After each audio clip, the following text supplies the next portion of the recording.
All right, so we are back with Jonathan Almonte. I have a few extra questions. These are going to be some bonus tips that you all are going to absolutely love.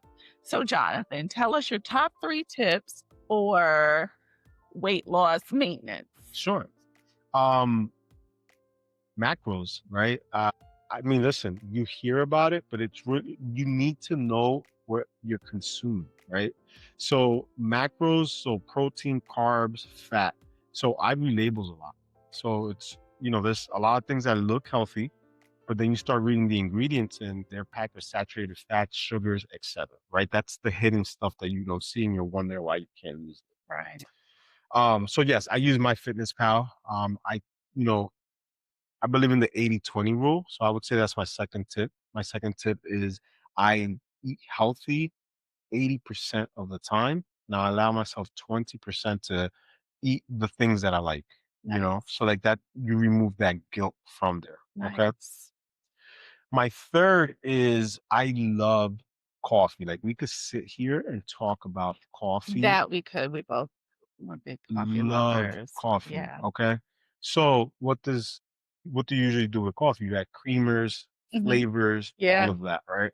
So a trick that I do now is that in the morning when I get and I do my espresso, instead of adding creamer to it, I actually add protein to it. Protein. Yeah. Right. So I'll do my protein, collagen, and if it's like an off day, I'll do creatine in the morning. So I would say those probably there's tons of other ones, but those are probably the 3 that I'm most consistent with and I see results with. I love that. I love that. Yeah, I love the protein trick Yeah. for coffee. Awesome. See, these are some tips. We just learned something new. Thank you for joining us. Hey, so we are back with Jonathan. Jonathan has some tips for us right now. Jonathan, I'd love to know what are some of the tips that would help someone who's always on the road? You travel a lot, you travel extensively, you're away from home a lot. Tell us some of the things that you do to maintain your exercise routine, maintain your fitness routine. Yeah. So the first thing is I'm committed to it. So it's I'm never gonna allow anything to get in the way of finding a great gym space or workout space for me to work. So if I'm staying at a hotel, I'm finding a hotel that is either in proximity close to a gym that I attend, or I'm gonna check out the gym in the hotel. The other thing that I do is that I travel with my protein.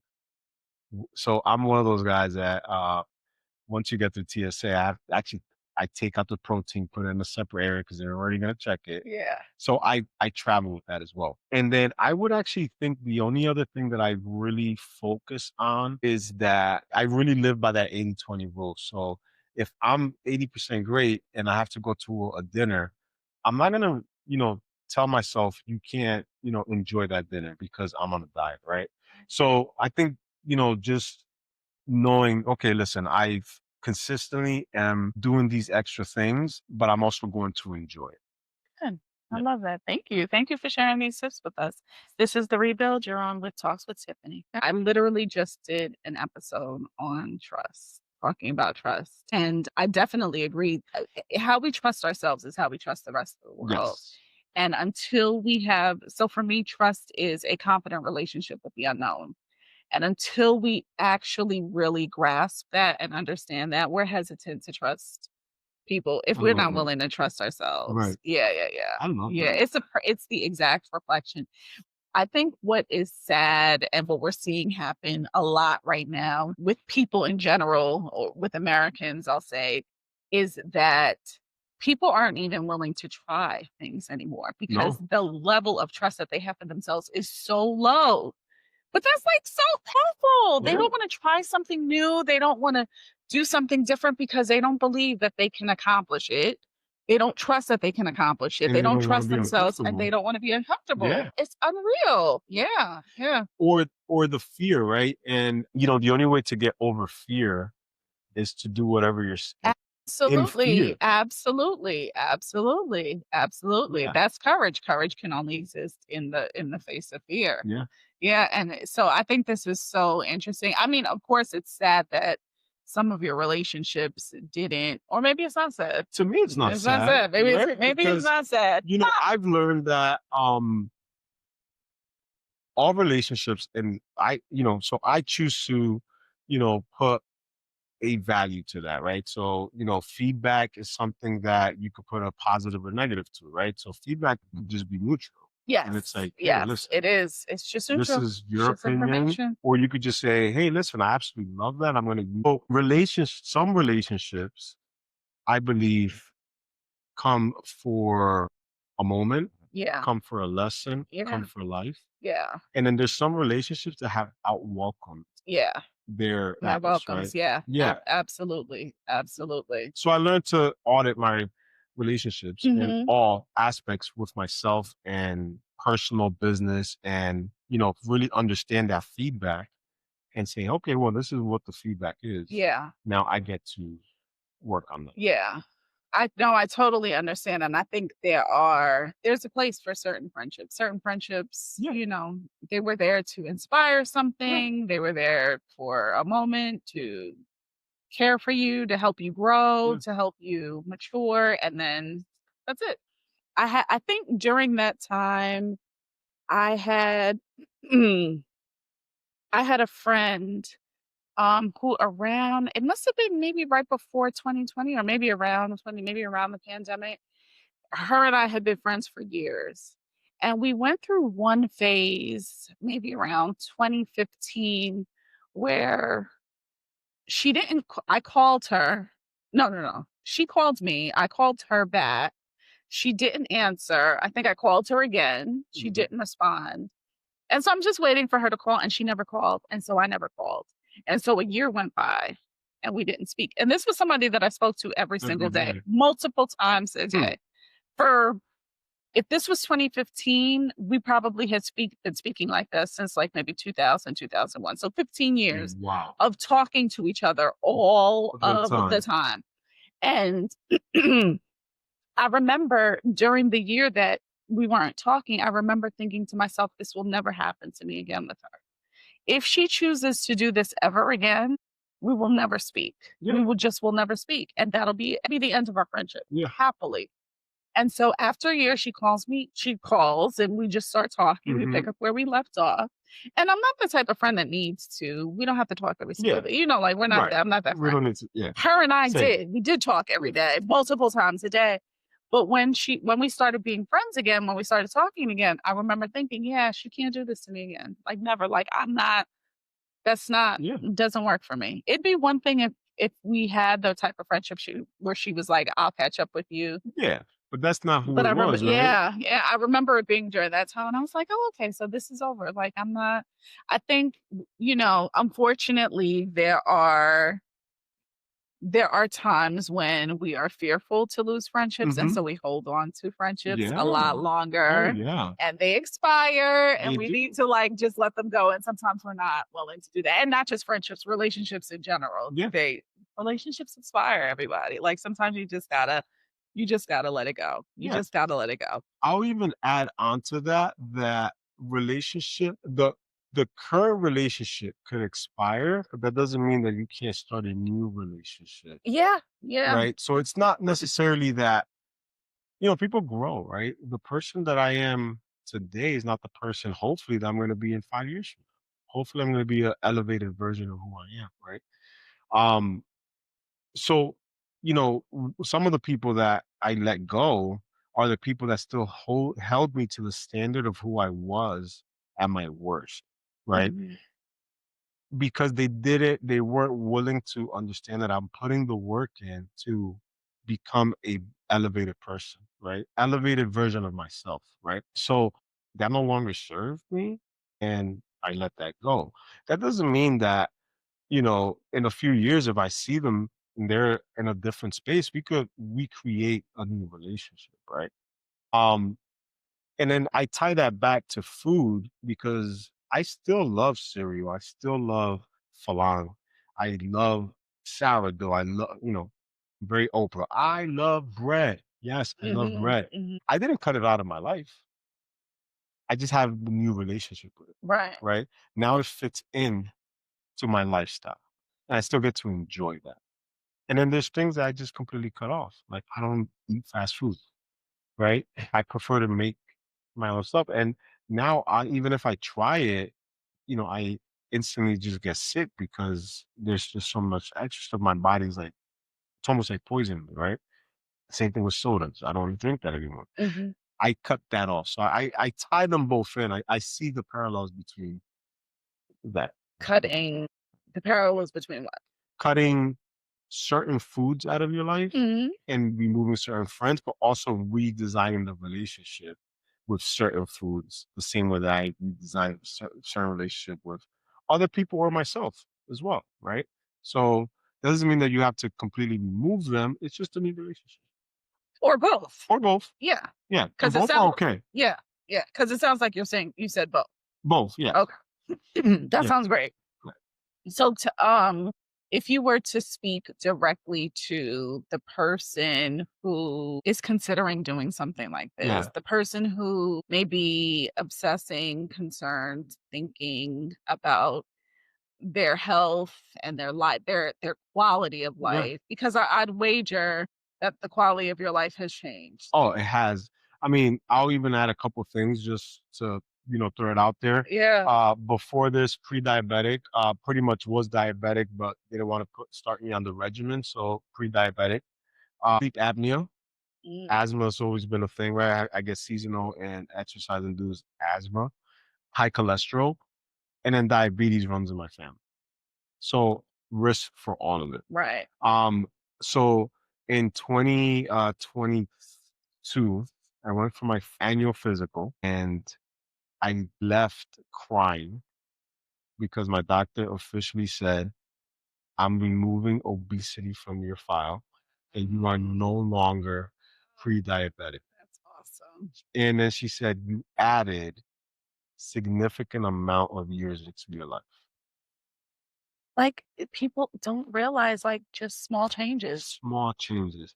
So going back to what I would offer to someone that's considerate, Mhm. do it. Just do it. Literally jump in and do it. Why? Because what do you have to lose? Right? At the end of the day, you're going to learn something new. And then the possibilities of who you could become or be is unreal. Also, I wonder if doing it could mean because it's not that the diets that you did before. Didn't work. Yeah, No, it just didn't work for me. but I mean, they worked over They, a short amount of time. yes. Yeah. Yeah. So, I mean, sometimes it's just taking that small step. It's just the small step to say, "Okay, I'm gonna intermittent fast Yeah. so that I can release these 25 pounds before my birthday in February." I mean, that might just be me personally. I don't Yeah. know. Or it might be I'll just do keto. I mean, keto was a big thing. I feel like It's the whole no-brainer it thing was for me. yeah. I will say that when I mean just do it, it's whatever you choose that it's going to be, do it. Commit to it. And Yeah. I'm also going to say, stick with it, right? Mhm. You have to be committed to it and you have to remove the beat up around if you have a day where you mess up, right? If you're doing intermittent fasting and for some reason you can't do your 16/8 or your, 12, 10 or whatever it is, 12, 14, Mhm. then 12 club. 12, 12, I don't know, math, right? It's cute. Yeah, he's cute. That's the most important thing, okay, is that he's cute. Right? Doesn't mean that you're gonna just say, "Oh, you know what? I'm not gonna do it." Just Right. jump in the next day and do it. I do also think it's an integrity thing, it's a trust thing. Yeah, People don't want to keep promises to themselves, nevertheless, to a program or to a treatment, or anybody else. or definitely not to anybody else. So I think that's a part of it. I think this is a great way. The only way to strengthen this muscle and to learn more is to actually trust yourself and actually 100%. make a commitment and actually be in integrity with your word. And Yeah. if you say something, actually do it. Yeah, speaking of integrity to your word, um, so the way Tiffany and I met was through this, like, amazing program that taught me a lot of little things, right? And the single most way that you could create habits, right, is by, literally committing and sticking to small little commitments Yeah. in your life. So Yeah. for me, it was make waking up every morning and fixing my bed. before I even like left the room. Right. Okay. And it was always, I'll get back to it and then I'll come back from work and it's like the bed hasn't been done in days. Right. Yeah. So that little small adjustment, which is, for most people, is like, what do you mean? You're not even thinking about it. Now I get up and I instantly just do that. Right. But it also now allowed me to do different things. I think that it's important to start with a small task. Yes, Like if you keep you just have to keep your word to yourself in the very, very small things. And once you do that in the small things, you'll do it in the bigger things. 100%. Yeah. Yeah. Stay committed. So just do it. Stay committed. Be consistent. And I will say, get yourself a village of supporters, people that are gonna really root you on. Yeah, I meant to ask. So like who was your support? Like who supported you? My support system, so my sister actually did this before me, Mhm. and my cousin did it as well. So I have 2 great examples of one that has been staying steadfast and never regained it. Then I saw someone that no fault of their own was able to go back. So I had 2 examples, Mhm. right? So they were a support system because they went through it, That's okay? great. Then my brothers and my fiance, yourself, right? And a couple other friends that are all in the same circle. And, so I had a good circle, Mm. of friends that kind of like were there. And just sometimes it was just a sound off like this. And it's like, yes, Yeah. you can. You know what? Stick to this, right? So, stick with your tribe. And if your tribe is not supportive, find another tribe or build a tribe, right? Build a tribe. That's the part. Build community. If you can't find community, create community. Create it. Be what's wanted and needed. You don't always have to go find it. Sometimes if it doesn't exist, you get to be the one to create it. Yeah. I love that. And I will also add that something that was super helpful was, in I use Reddit a lot and you could do subreddits and there's a lot of communities on there. And there I've actually found a good weight loss community. And sometimes not knowing the people allows you to share a little bit more and I get love that that. feedback. So, there wasn't bias. So, that helped me out a lot. And actually anything that I've done after that, I always try to find some type of a commitment or a community that is going through it at the time or at that moment. What's next for you? What's next for me? So continue traveling, right? I love to travel. And, I have certain goals that I want to continue within the health and fitness, right? Okay. So even with health and fitness, there are certain goals that I'm still trying to achieve and aspire, right? I think now I've at my goal weight. I think now I want to dibble and dabble with what body fat looks like and, Okay. and what really consistency with eating unprocessed food looks like. I love that. I love that. Where can everyone find you? Where can we find you on social or wherever? So I'm TikTok. I live on TikTok, but I don't post anything. But Instagram is really the only place that you could go ahead and find me. It's J. Monty. Okay. Everyone go check out J. Monty or Jonathan. Yeah. I'm Or so glad that we had this time to talk. And I think that I definitely learned things that I didn't know. And I'm sure that your message of just resilience and confidence and your mental mindset shift will inspire people. For the Rebuild community, thank you so much for being here with me. I'm so glad that we got to have this time together. Comment, subscribe, share, like, do all the things. Tell someone that you know who needs to or who would love to maybe consider doing something like changing their life around their weight and their health and their fitness. And I'm so glad that we got a chance to talk. See you all next time. Bye.